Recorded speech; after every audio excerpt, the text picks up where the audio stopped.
Okay, so you will have seen the first part of the analysis of this poem, The Prodigal, by Elizabeth Bishop. And now we're going to look at the second part.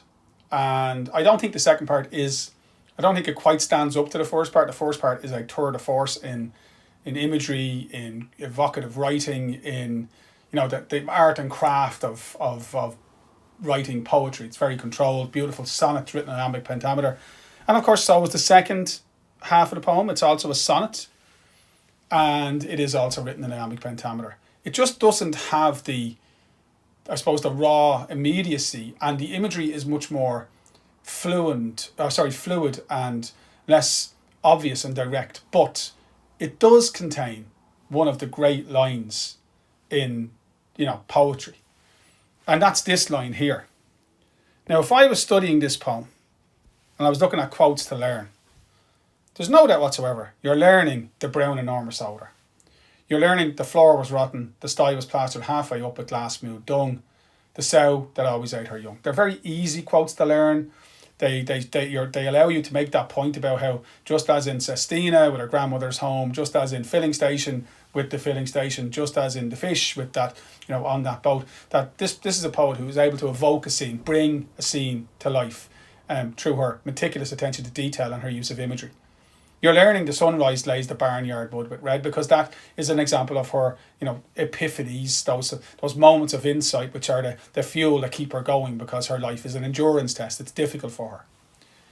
But in the second stanza, there's only one line I would learn. And it's the image of the prodigal carrying a bucket along a slimy board. Now, I'll say to you in classes all the time that poets use. I was asked recently, what's the funniest thing that a student ever said to me? And I wasn't able to answer the question because I couldn't. I struggled to think, because part of being a teacher is you have so much fun with students. But afterwards I went off to reflect on it. I was thinking about a guy who I had for Leaving Cert 2014. And he got really frustrated, and he just said to me, "Sir, why can't they just say what they mean?" And it was hilarious because he was so frustrated, but he was also being, he was being facetious, he was being funny, and it was a brilliant moment of comedy in the class. But I totally get that. It's always stayed with me, even though he was kind of joking, because he was a very good student and he understood that poetry is about, nuance and interpretation and subtlety, and it's an art form, and artists don't always have to explain what they mean. It is frustrating if you're preparing for the Leaving Cert and you're looking to get this in the bag, as lots of people want to do.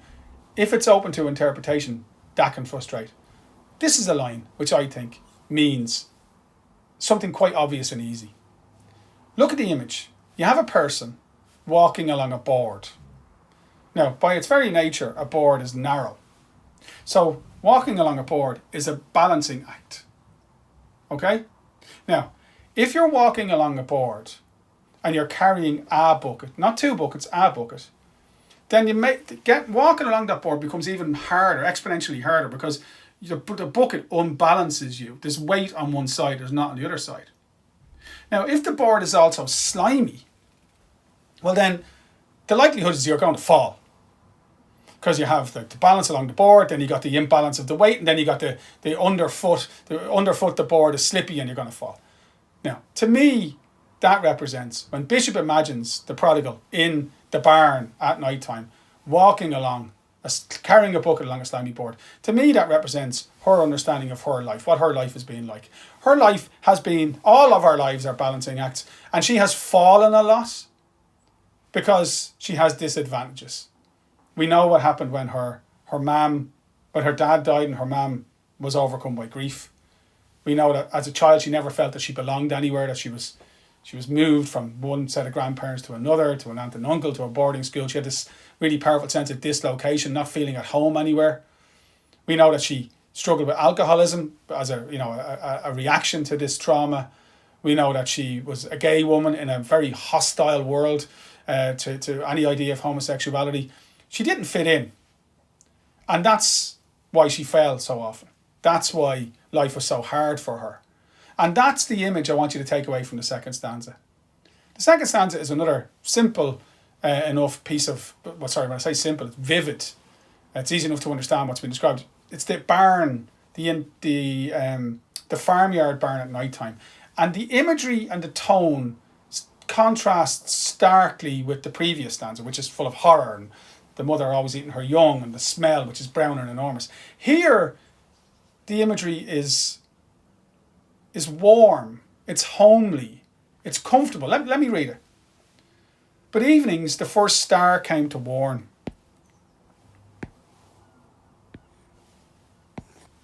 The farmer whom he worked for came at dark to shut the cows and horses in the barn beneath their overhanging clouds of hay, with pitchforks, faint forked lightnings, catching lights, safe and companionable as in the ark. Now, marking those in blue because I wouldn't say you learn them, but I want to explain them in a second. The pigs stuck out their little feet and snored. Look at the contrasting depiction of the pigs there. In the previous one, they're disgusting, they're cannibalistic. Now they're like Disney pigs. They're all lined up together and their little feet and they're snoring. And so there's a very different perception of the pigs there. There's a very different perception of this setting. The lantern, like the sun, going away, laid on the mud, a pacing aureoles. There's this image of like a lamp in the ceiling of the barn. It's kind of swaying and there's a circular patch of light. That's what the aureole is. Carrying a bucket along on a slimy board, he felt that Bat's uncertain staggering flight, his shuddering insights beyond his control, touching him. But it took him a long time finally to make up his mind to go home. Now, it's interesting, but it's hard. And that's why I always advise students to focus on the first stanza of this poem. So what we got here are lots of images of light in the darkness. There's a star. You only see this. The stars are always there. You only see them when it's dark. There's this image of the light glinting off pitchforks. So there's faint forked lightning. So there's in the darkness another little glimmer of light. There's the mention of light. There's the mention of the lantern. There's the mention of the sun. So the imagery here is much more hopeful. Light in the darkness is emblematic of hope. As I said, the depiction of the pigs, they're no longer, snaffling their own children. They're, cute and, lined up and snoring together, little feet sticking out. And they're safe. And crucially, they're companionable as in the ark. Now that is another biblical allusion, just like the story of the poem of the prodigal son is a biblical allusion. The ark, the idea that, every creature had a companion, and once you have a companion, you can get your way through life. Now, to me, what this is describing is, and I think it's really important, and it ties in with Filling Station, is Bishop's understanding that what's horrific from one perspective may not be horrific from another perspective at all. That while the prodigal is horrified by the reality of his life on the farm, that for the animals, this is home. So for the animals, this is a place where they feel comfortable. It's where they belong. And the prodigal feels so uncomfortable because it's not where he belongs. And that's where all those images of light and the darkness come from. The idea that there is a possibility, and this is where it ties in with Filling Station, that there is a possibility that maybe that the prodigal, i.e. the poet, will find a place where she will similarly feel safe and companionable as the ark. And that is a hope that gives her the ability to keep going. And that's why the poem ends with two kind of very contrasting images. First of all, there's the shuddering insights. So when you shudder, it's because something really, really unpleasant enters your mind. So there's an image of shame there, of all the mistakes that you make and and think about the prodigal.